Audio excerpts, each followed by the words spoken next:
Abríamos la espalda de la víctima y sacábamos el corazón, lo cortábamos en trocitos y nos lo comíamos.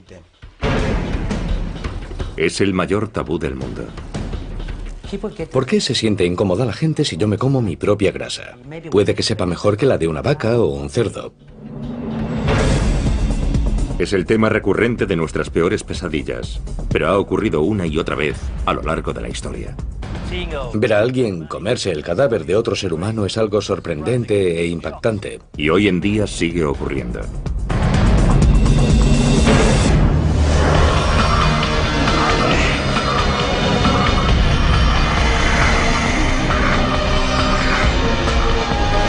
Extraños rituales. Caníbales.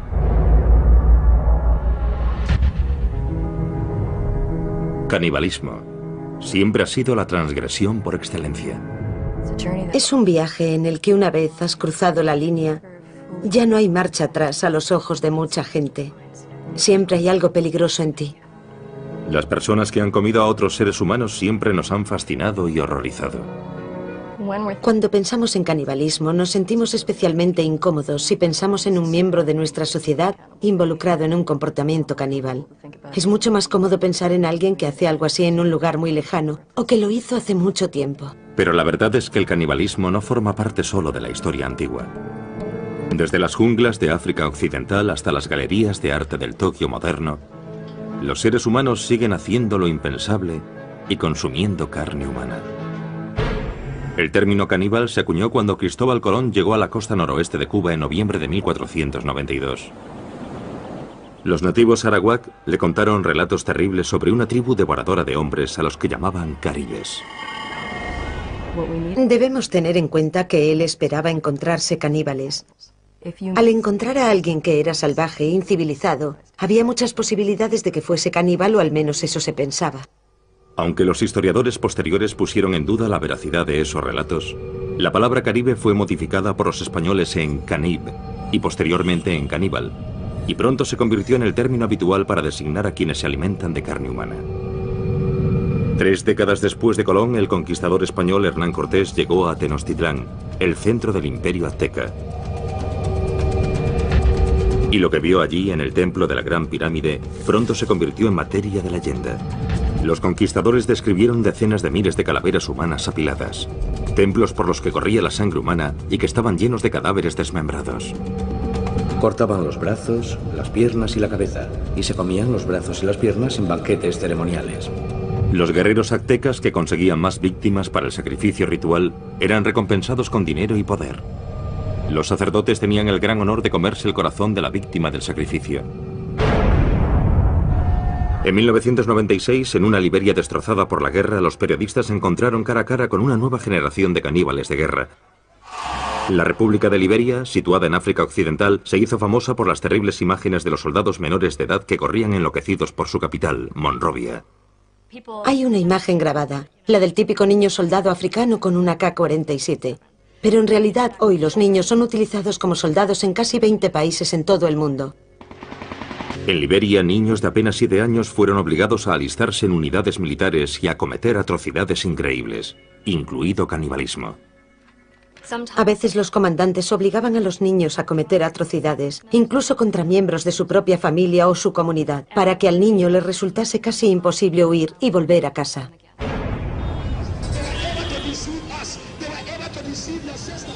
Joshua Bly era uno de los señores de la guerra más famosos de Liberia. Presume de ser responsable personalmente de la muerte de más de 20.000 hombres, mujeres y niños. Él y sus seguidores además practicaron el canibalismo. Creían que comer corazones humanos les hacía invencibles. Si me disparas no pasará nada. Si un hombre se pone ante mí con un lanzagranadas, yo me quedo allí y digo, vuelve al lanzador. Solo con un dedo, sin protección, nada. Y cuando digo vuelve al lanzador, la granada da la vuelta. Yo sabía que nada podía matarme, esa era mi idea. Unámonos en nombre de Jesús, que Dios os bendiga. Joshua Bly ahora dirige un centro de rehabilitación para ex niños soldado, muchos de los cuales lucharon con él. Durante la guerra, Joshua era conocido como el general trasero desnudo, porque estaba tan seguro de que era invencible que entraba en combate ataviado simplemente con un par de botas.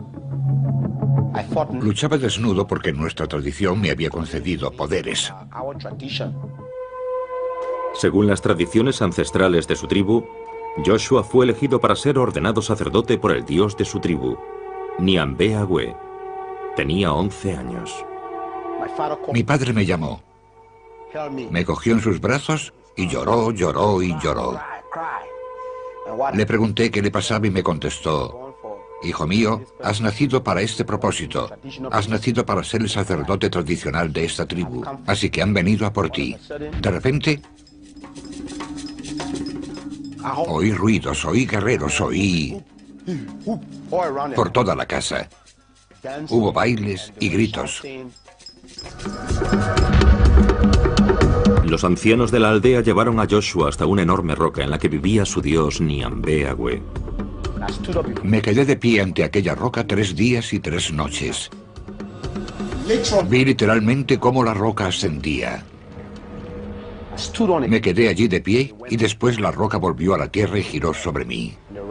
Cuando miré qué había debajo de la roca, vi un enorme monstruo. Le miré a la cara y la tenía deformada.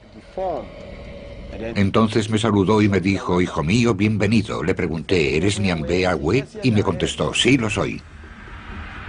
Niambe Agüe implantó depósitos de fuerza bajo la piel del niño.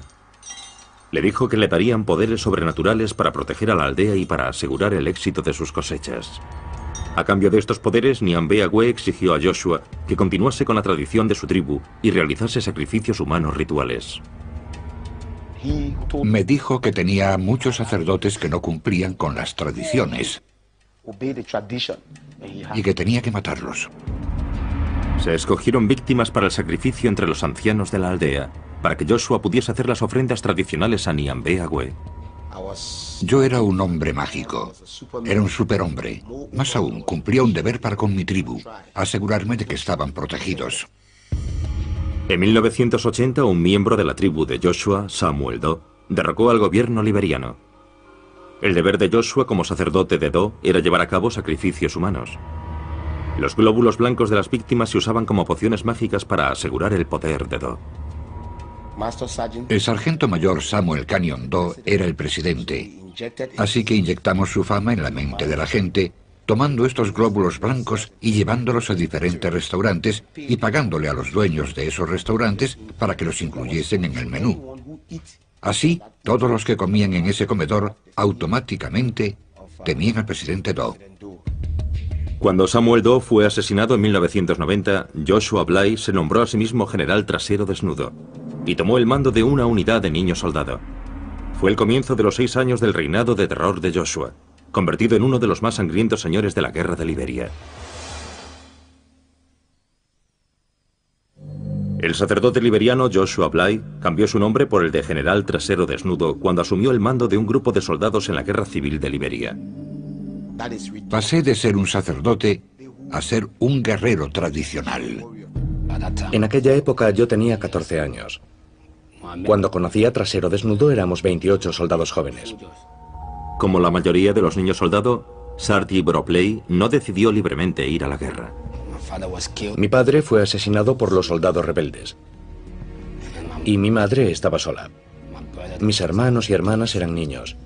Y en aquella época, si no eras soldado, no podías salir a trabajar ni conseguir comida para tus padres, que acababan muriendo de hambre. Así fue como me metí en la guerra. Como guerrero tradicional, Joshua empleó el sacrificio humano y el canibalismo ritual para otorgar poder y proteger a sus jóvenes soldados. Nos dijo que debíamos bañarnos en sangre y beberla. Yo le dije que no podía bañarme en sangre, ni por supuesto bebérmela, que no lo había hecho nunca. Y me dijo que eso me haría poderoso si quería seguir con él, y que era la única forma de que las balas no me alcanzasen. Así que me dio su sangre. Cuando bebí aquella sangre empecé a sentirme mal, quería vomitar. Joshua disparó un arma para distraer al joven Sarti de sus náuseas. Disparó una bala al aire y me hizo valiente. Cada vez que oigo un disparo me vuelvo valiente. Y después me preguntó, ¿cómo te sientes? Le contesté que cuando disparaba mi corazón latía y que me sentía valiente, que quería luchar, y se echó a reír. Los hombres de Joshua realizaban sacrificios humanos rituales antes de cada batalla para aumentar sus poderes y ser invencibles. Es como un toquecito al poder que ya tienes. Había que activarlo para luchar. Todo el mundo tenía un día en el que debía hacer un sacrificio humano. Llegó mi momento. Me dijo, hoy sacarás tú el corazón. Abríamos la espalda de la víctima y sacábamos el corazón, lo cortábamos en trocitos y nos lo comíamos. Si éramos 15 hombres, hacíamos 15 trozos y nos los repartíamos. Y él cogía el más grande, se lo comía, y después nos daba a los demás y todos comíamos. Y bebíamos sangre y nos bañábamos con ella. Así que yo empecé a acostumbrarme. Se convirtió en una parte de mí. Entonces, cada vez que teníamos un ataque, y era un ataque importante, antes de combatir, hacíamos un sacrificio. Y si teníamos 10 ataques el mismo día, comíamos 10 corazones el mismo día. Los soldados de Joshua también mataban y se comían a sus enemigos tras la victoria. Dicen que si una persona es un guerrero, si es espiritualmente poderoso, cuando lo matas consigue su poder. Si un enemigo fuma, no nos comemos su corazón, no sirve. Los relatos de los poderes mágicos de Joshua infundían miedo a sus enemigos. Cuando yo grito, todos los que están a mi alrededor quedan hipnotizados. Cuando despierto, abro las manos y grito. Nos dispersamos porque era muy poderoso. Trasero Desnudo llegó al frente cantando una canción tribal. Tenía un hacha en la mano y yo me sentí débil. Muchas personas declararon que Joshua era capaz de hacerse invisible a voluntad. Cuando el fuego es muy intenso, a veces desaparece. Si me disparas no pasa nada, puedo desaparecer. ¿Se volvió invisible? Sí, por supuesto. En 1996, los 6 años de campaña de canibalismo y asesinato de Joshua llegaron a su fin cuando se convirtió al cristianismo. Alabado sea el Señor. Actualmente Joshua está siendo investigado por crímenes de guerra por la Comisión para la Verdad y la Reconciliación de Liberia. Mis ojos se abrieron cuando me convertí al cristianismo y descubrí que Nyambe Agüe era un fraude. He encontrado un poder mejor. Y ese poder es el nombre de Jesús. Y ese poder está en la sangre de Jesús. Jesús tomó el control de mi vida desde 1996.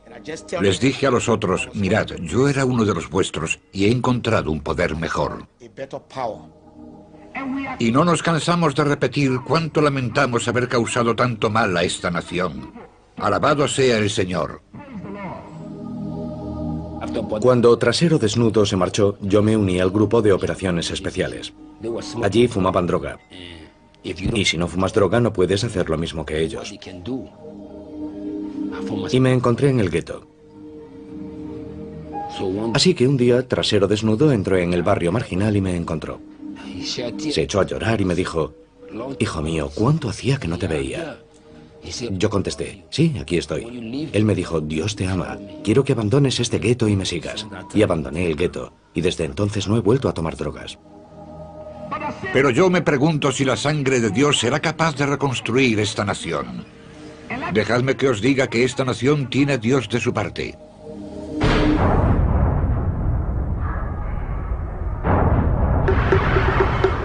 A lo largo de la historia, el canibalismo y la religión a menudo han ido de la mano. En las islas Trobriand, las familias comían a sus seres queridos fallecidos en señal de respeto. El consumo de ciertas partes del cuerpo humano en el marco de determinados rituales funerarios está considerado una forma de compartir el destino de una persona a la que estás muy unido. La filosofía subyacente es muy sublime. En realidad es muy profunda y hermosa en muchos sentidos. La idea del canibalismo se encuentra incluso en la base del ritual de comunión cristiano. Esta es mi sangre. Podemos entender la idea de que Jesús entre en el pan y en el vino, que se convierta en su carne y sangre. Te amamos y te alabamos, Señor. Gracias, Señor. El cristianismo encontró su primer caldo de cultivo en la antigua Roma, una sociedad plagada de violencia ritual. Y de los primitivos cristianos se rumoreaba que con la Sagrada Comunión celebraban un ritual caníbal. Adelante, clava tu cuchillo en el bebé, recibe la sangre joven y fresca, moja tu pan en ella, tómala libremente. Los romanos usaron las acusaciones de canibalismo para justificar la persecución de los primeros cristianos. Esa acusación nos permite comprender cómo entenderían otros pueblos las tradiciones cristianas occidentales, o cómo malinterpretarían esas tradiciones, del mismo modo que nosotros podemos malinterpretar las tradiciones de otras sociedades. En la Varanasi actual, en el norte de la India, hay una secta hindú conocida como los Aguri, que también padece los rumores de canibalismo. Hay mucha mala prensa popular que describe a los Aguri como salvajes de mirada aterradora. Los Aguri son seguidores del dios hindú Shiva. Sus rituales sagrados implican abrazar todo aquello que consideran repulsivo. Agur literalmente significa no horrible, y en realidad es un estado mental. Es un estado psicoespiritual en el que no hay discriminación ni aversión o miedo contra nada o nadie. Según las tradiciones ancestrales de los Aguri, el camino por excelencia hacia la iluminación se encuentra a través del tabú definitivo, comer un cadáver humano. Los Aguri creían que el mayor miedo que tienen los seres humanos es el temor a su propia muerte, y que este miedo es una barrera para la iluminación espiritual.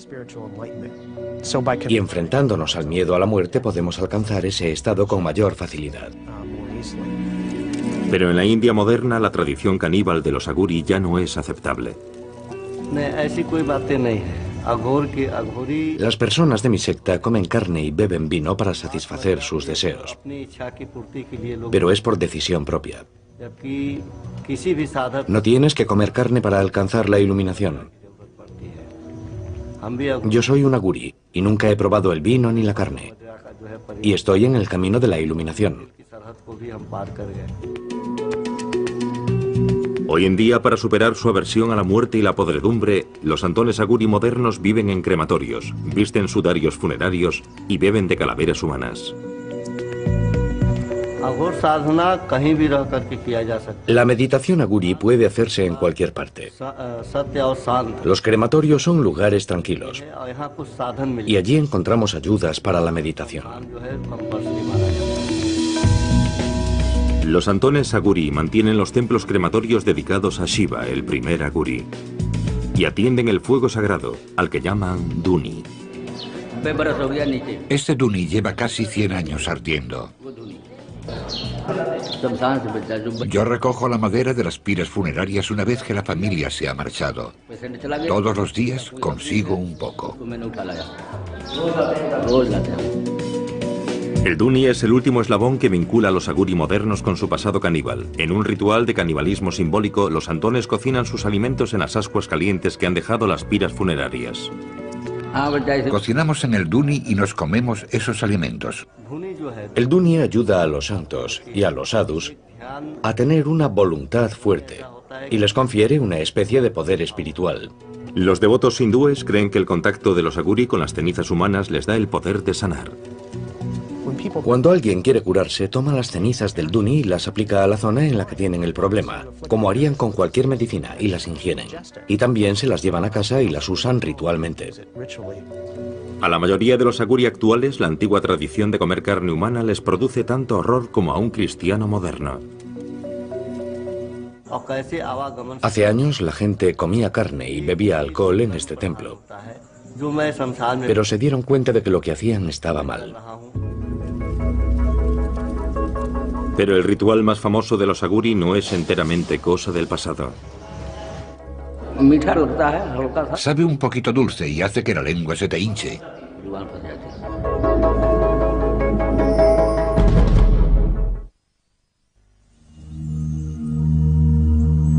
En el pasado, una antigua secta hindú conocida como los Aguri seguía una tradición de canibalismo como camino hacia la iluminación espiritual. Aunque la mayoría de los Aguri ya no practican este rito, el cineasta Sandeep Singh contactó con un santón que está a punto de llevar a cabo el ritual más sagrado de la secta y de consumir carne humana. Es un ritual secreto que se hace en aislamiento, porque en la India el canibalismo está prohibido. La gente no lo aceptaría. Sandip contactó con un grupo de monjes tradicionales aguri que viven en las afueras de Varanasi e intentó convencerlos para que le permitiesen grabar sus rituales secretos. Cuando hice mi película sobre los aguri, la secta más polémica de santones indios, por pura curiosidad, fue muy duro. Tardé casi un año en convencer a los aguri y otro año en encontrar a un aguri que fuese a practicar el canibalismo. Según la tradición ancestral aguri, solo es necesario consumir carne de un cadáver 1 o 2 veces en la vida como acto de purificación extrema. El santón de Sandip vivía a orillas del Ganges, río abajo desde Varanasi, la ciudad más sagrada para los hindúes. Dicen que el señor Shiva separó a Kashi, Varanasi, del cosmos. Por eso, si alguien muere en Kashi, se librará de la carga de sus pecados y obtendrá el moksha, que se podía traducir como la liberación, la salvación. Los hindúes acuden desde todos los rincones del mundo hasta Varanasi para incinerar a sus seres queridos a orillas del río sagrado. Primero el cadáver se sumerge en el sagrado Ganges para purificarlo, después se hace la pira con madera. A continuación se coloca el cuerpo sobre la pira. Después el cuerpo se convierte en cenizas y las cenizas son ofrecidas al Ganges. Ser quemado aquí y que sus cenizas sean arrojadas al Ganges es el mejor final que un hindú puede desear para su vida. Pero no todos los cadáveres se creman. Hay 5 tipos de personas que no se queman una vez que han muerto. Son los santones, las mujeres solteras, las mujeres embarazadas, los niños pequeños y personas que han muerto por la mordedura de una serpiente o de lepra. No han tenido una vida completa, así que no se queman. No son ofrecidos al fuego, sino que son entregados al Ganges como ofrenda. Los monjes aguri de Sandip esperaron día tras día a orillas del Ganges a que apareciese uno de esos cadáveres. Esperamos 3 meses y medio, 90 días, a que los aguri encontrasen un cadáver. Encontraron un cadáver flotando en el Ganges y lo sacaron del río. Y lo llevaron al lugar en el que rezan sus oraciones. Primero le ofreció flores al cadáver. Después lo lavó con agua del Ganges. Después se sentó sobre el cadáver para meditar. Y por último, cortó una parte del cadáver, de la zona del brazo, y empezó a comer.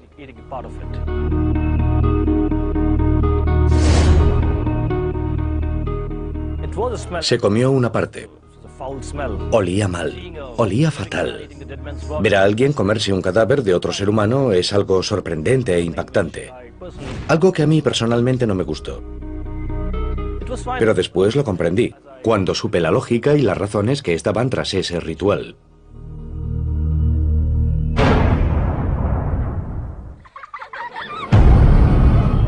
El miedo a ser comido es algo que casi todos los niños conocen. Gracias a cuentos infantiles como el de Hansel y Gretel. Os aplastaré y os comeré. O Juanito y las habas mágicas. Los cuentos de hadas medievales están llenos de caníbales. Aparecen también en relatos mucho más antiguos como los de la mitología griega. Así que el caníbal literario es una figura común. Son personajes con los que te encuentras cuando te sales del camino marcado. La lección que esto enseña a la gente es que es peligroso explorar. Es peligroso salirse de los límites de tu sociedad. Pero para algunas personas el caníbal que acecha en los bosques se ha convertido en una parte de su vida de fantasía. Muchas personas de diferentes culturas han relacionado el impulso sexual y el amor romántico con la comida y el acto de comer. Los enamorados suelen usar términos relacionados con el apetito como quiero comerte, estás buenísimo o te comería enterito.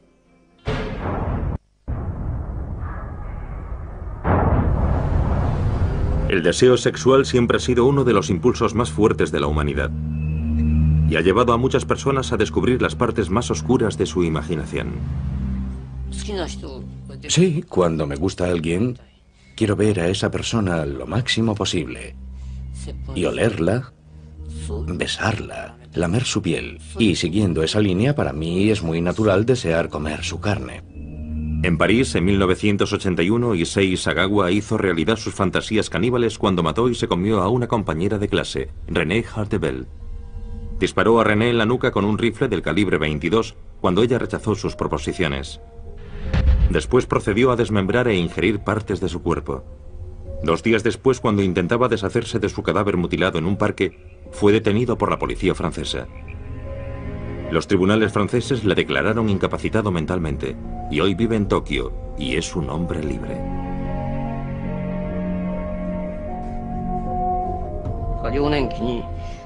En mi infancia tuve una pesadilla. Mis padres servían a mi hermano pequeño en una olla y se lo comían.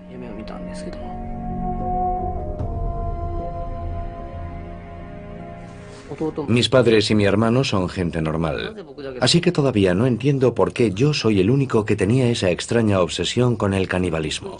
No lo entiendo. Y me gustaría averiguarlo antes de morir.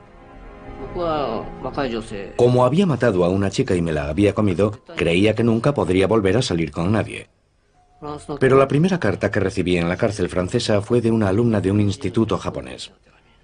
La segunda carta fue de una mujer francesa de unos 30 años que me decía que yo era una víctima de una sociedad dominada por los hombres. Me sorprendió.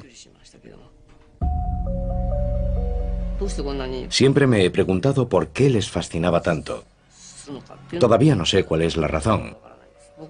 Si yo no fuese un criminal, sino una persona normal, nunca me acercaría a un criminal como yo. Issei ha sido protagonista de programas de televisión, reportajes de prensa, páginas web y canciones de rock. Pero a pesar de la fascinación de la opinión pública con su crimen, en su vida diaria Issei es tratado como un proscrito. Incluso en mi propio barrio, cuando la gente se entera de quién soy, me ignoran completamente si los saludo por la calle. Es un odio total. Sé que es algo natural, pero sigue siendo duro.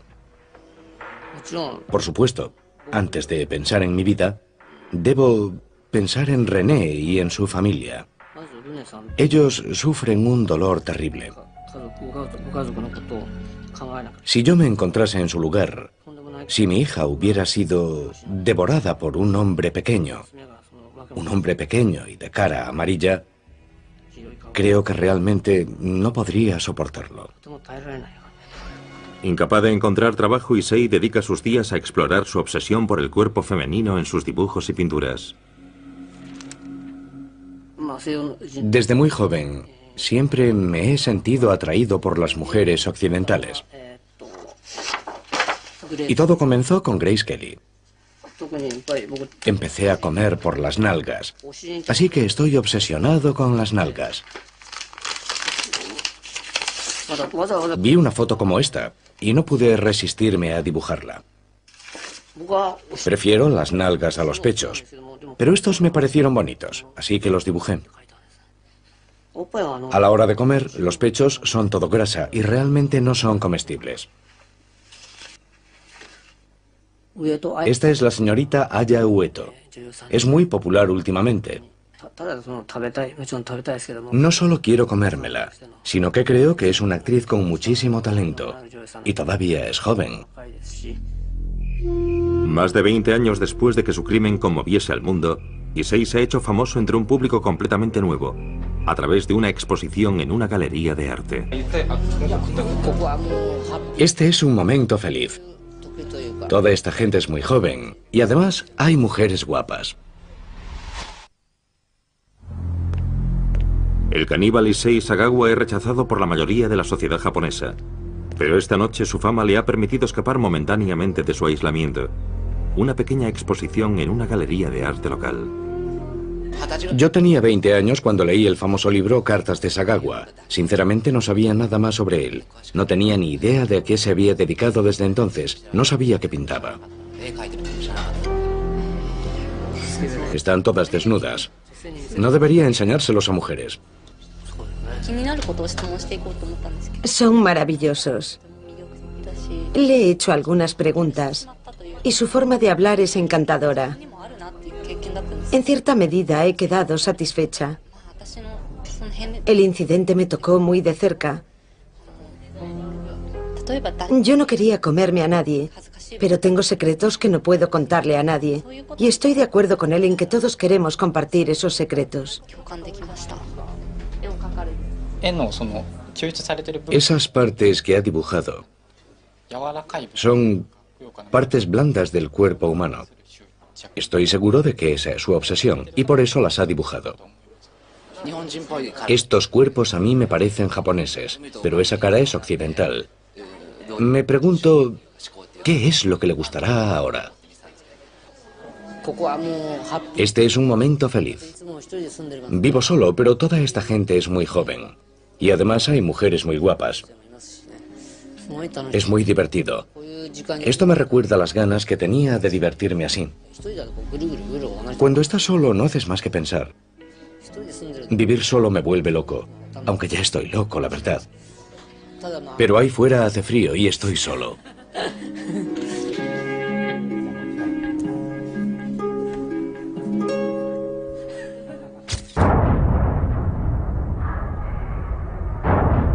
Los seres humanos se han sentado cómodamente en lo alto de la cadena alimenticia durante siglos. Así que es natural que uno de los mayores tabúes que rodean al canibalismo sea nuestro miedo a convertirnos en una fuente de alimento. Si llegásemos a considerarnos carne, comida, acabaríamos con la idea de que somos especiales. Y eso chocaría con cualquier noción de lo que significa ser humano.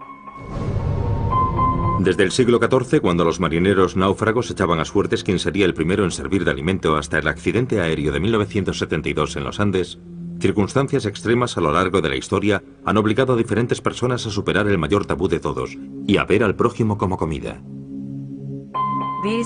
Este tipo de situaciones llega al corazón de las personas cuando se enteran de ellas, porque hay un miedo primario a dos cosas.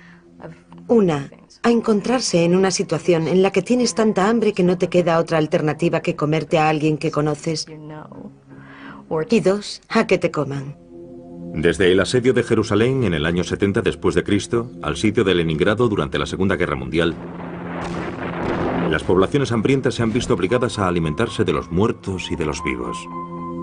En Leningrado, los cadáveres abandonados eran convertidos en carne para consumo, y los niños desaparecían misteriosamente. Al final, la policía se vio obligada a formar una división dedicada únicamente a perseguir casos de canibalismo.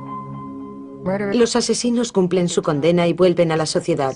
El canibalismo es diferente porque es la transgresión de una regla social profundamente arraigada.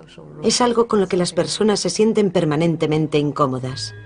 En la década de 1840, en el oeste americano, el famoso grupo de inmigrantes conocido como Donner Party recurrió al canibalismo al quedar atrapado en la nieve, en las montañas de Sierra Nevada.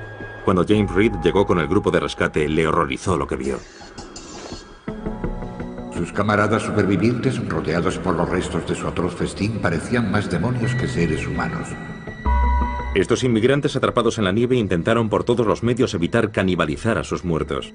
Estas personas hambrientas llegaron a describir cómo comían en platos de porcelana y usaban cuchillos y tenedores para mantener cierta apariencia de civilización. La gente está más cómoda si ve a los caníbales como salvajes, porque nadie quiere pensar que sería capaz de entregarse a ese tipo de comportamiento.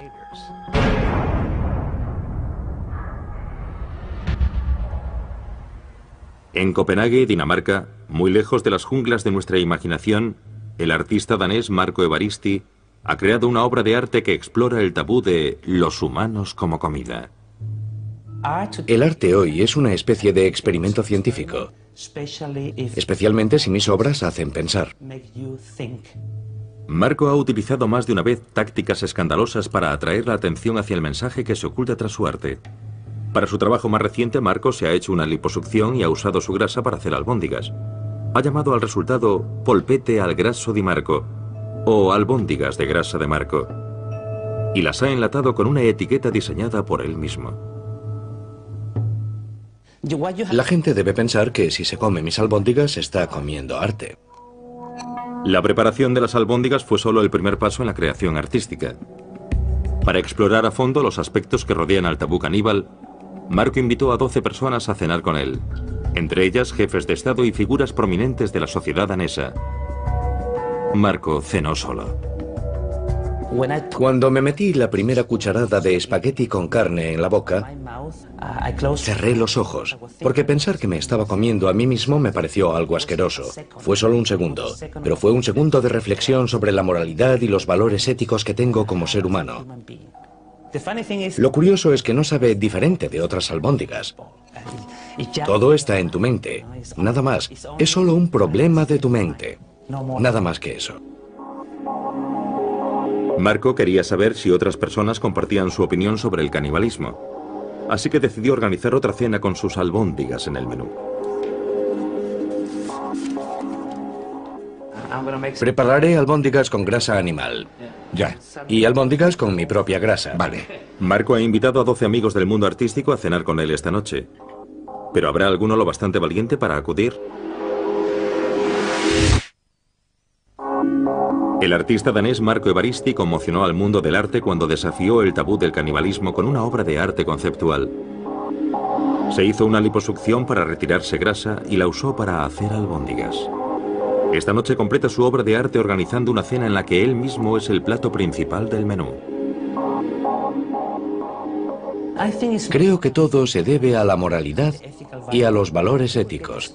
¿Por qué se siente incómoda la gente si yo me como mi propia grasa? Puede que sepa mejor que la de una vaca o un cerdo. Marco preparará 2 platos de albóndigas diferentes para que sus invitados puedan decidir si quieren convertirse en caníbales o no. Lo curioso es que ahora mismo estoy tocando la carne real, sin mi grasa, y no siento nada.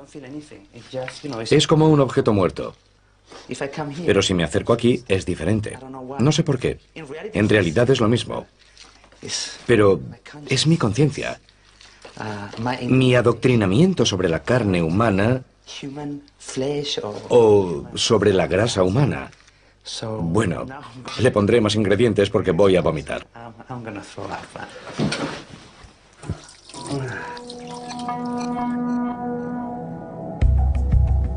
Marco ha invitado a 12 amigos del mundo del arte a tomar parte en su experimento sobre el canibalismo. Entre los invitados se encuentra Mary-Louise Sorizzo, historiadora del arte. Tenemos una representación amplia de personas. Marco los conoce un poco a todos. Son personas con las que creo que todos nos podemos comparar. Así que será interesante ver quién cenará qué esta noche. El elemento central de la velada artística de esta noche serán las albóndigas preparadas con la grasa corporal de Marco. He devorado arte toda mi vida, así que creo que aceptaré la invitación. De las 12 personas que fueron invitadas, solo 7 han sido lo bastante valientes para acudir.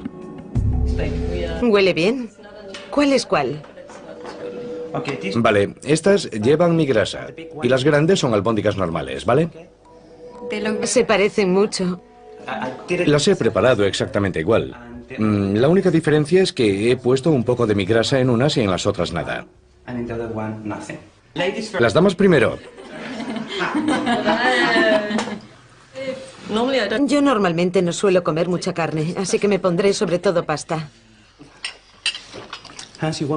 ¿Quieres otra, una normal? ¿Sí o no? Soy normal, no caníbal. ¿Tú tienes más contenido en grasa que los animales o es igual? La grasa es grasa, no hay diferencia. Porque tú eres delgado, Marco. No sé de dónde has sacado la grasa.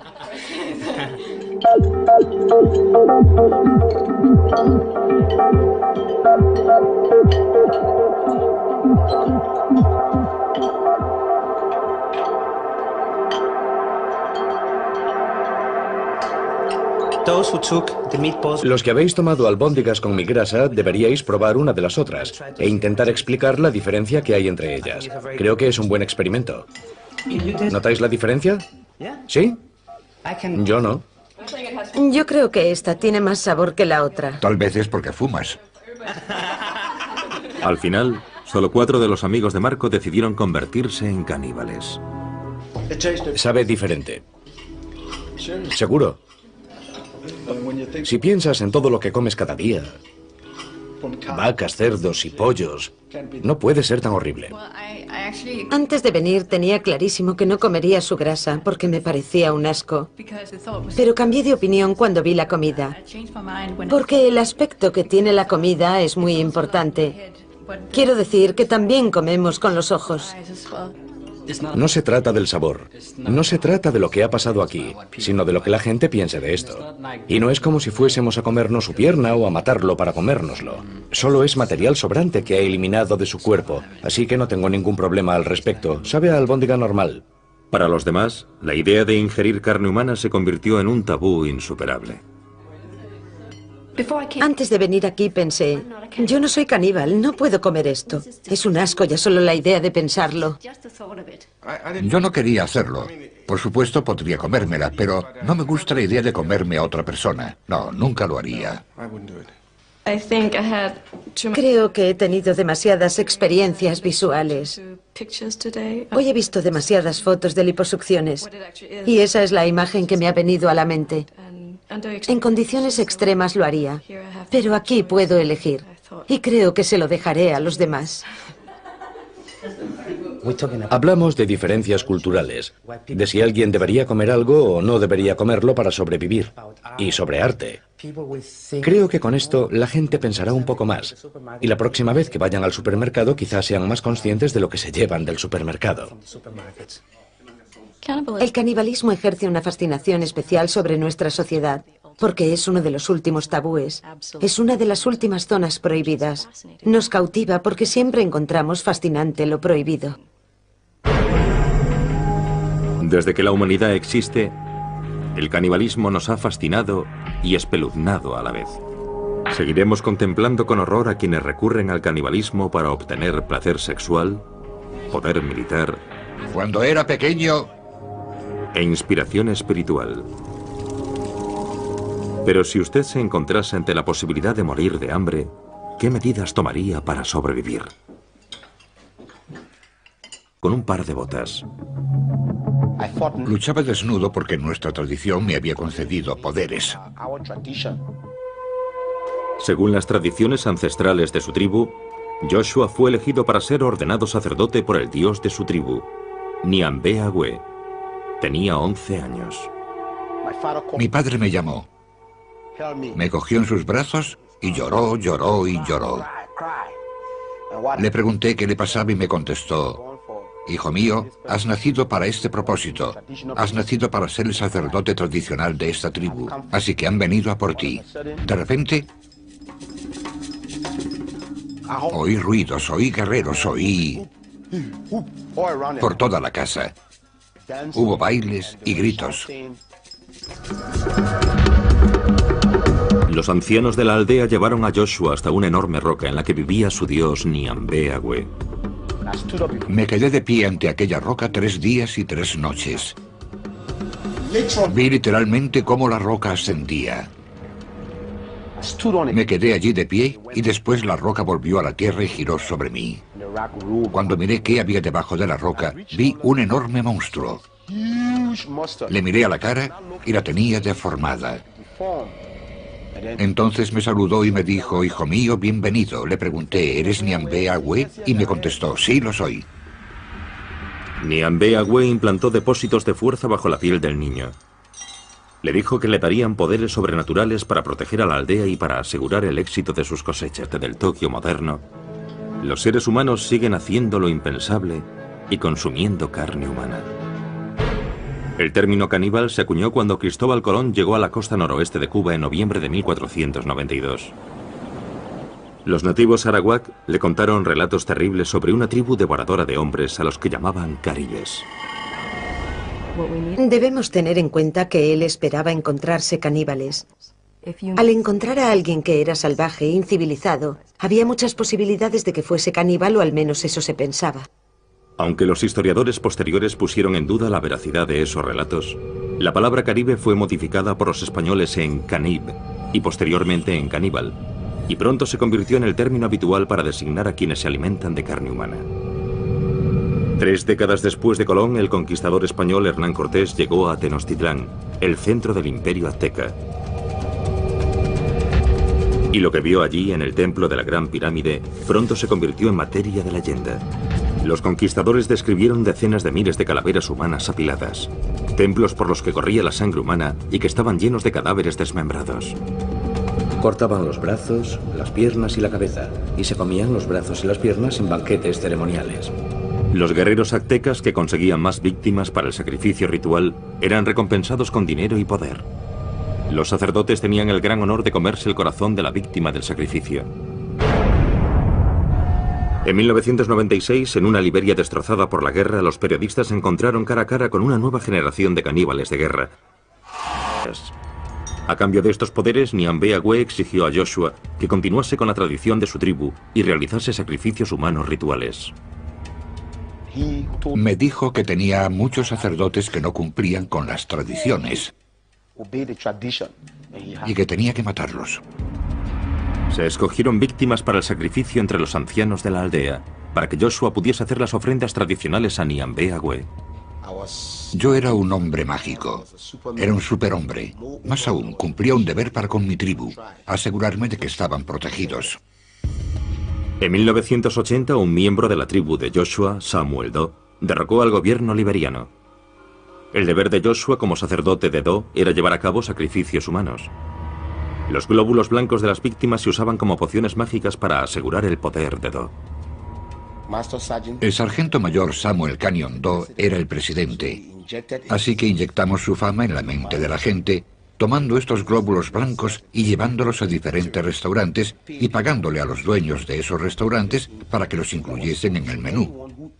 Así, todos los que comían en ese comedor automáticamente temían al presidente Doe. Cuando Samuel Doe fue asesinado en 1990, Joshua Bly se nombró a sí mismo general trasero desnudo y tomó el mando de una unidad de niños soldado. Fue el comienzo de los 6 años del reinado de terror de Joshua, convertido en uno de los más sangrientos señores de la guerra de Liberia. El sacerdote liberiano Joshua Bly, en la República de Liberia, situada en África Occidental, se hizo famosa por las terribles imágenes de los soldados menores de edad que corrían enloquecidos por su capital, Monrovia. Hay una imagen grabada, la del típico niño soldado africano con una AK-47. Pero en realidad hoy los niños son utilizados como soldados en casi 20 países en todo el mundo. En Liberia, niños de apenas 7 años fueron obligados a alistarse en unidades militares y a cometer atrocidades increíbles, incluido canibalismo. A veces los comandantes obligaban a los niños a cometer atrocidades, incluso contra miembros de su propia familia o su comunidad, para que al niño le resultase casi imposible huir y volver a casa.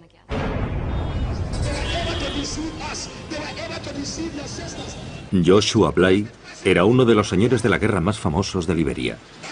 Presume de ser responsable personalmente de la muerte de más de 20.000 hombres, mujeres y niños. Él y sus seguidores además practicaron el canibalismo. Creían que comer corazones humanos les hacía invencibles.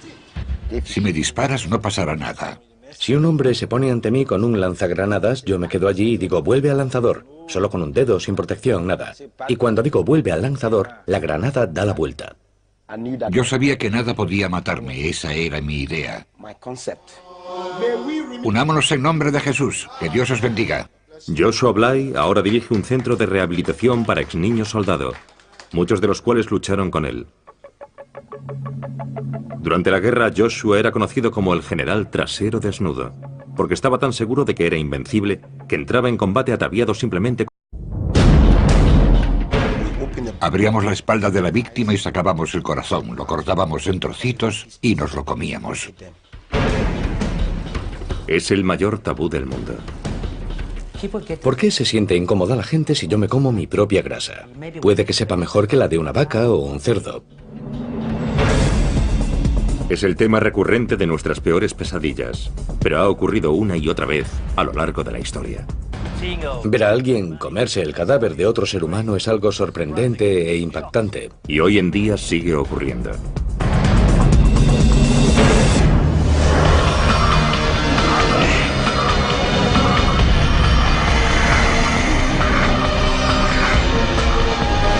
Extraños rituales. Caníbales.